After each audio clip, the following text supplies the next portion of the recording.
immigration saturation, when the Australian way of life became negotiable. Have you ever felt that customs once taken for granted now seem open for negotiation?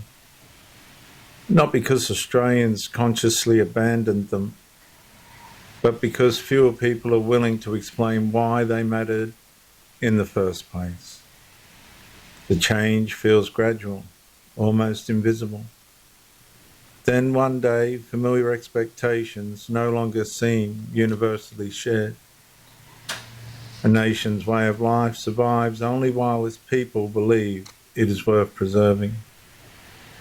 When cultural confidence weakens, long-held civic expectations are increasingly treated as optional rather than foundational.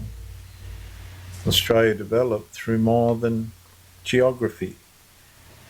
It inherited legal traditions, civic responsibility, parliamentary government, freedom of speech, equality before law, and a cultural expectation that newcomers would gradually adapt to these shared norms.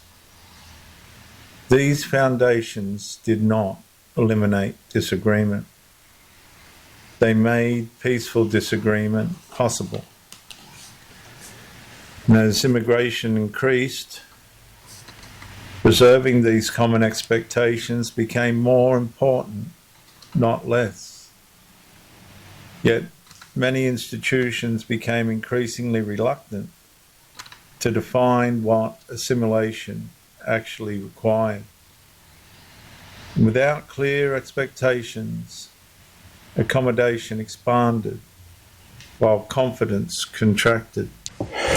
Practices once regarded as distinctly Australian were reframed as merely one cultural preference among many. The public message slowly changed. Instead of asking whether new influences strengthened the national culture, society increasingly assumed every cultural practice deserved equal public standing. This left many Australians uncertain about where accommodation should end and preservation should begin. And the result was not immediate conflict, it was growing hesitation. A nation unsure of its own identity finds it difficult to ask others to embrace it. The country does not lose its way of life because every newcomer rejects it. It loses its way of life when the host nation, in our case Australia, no longer believes it has the right or responsibility to pass it on.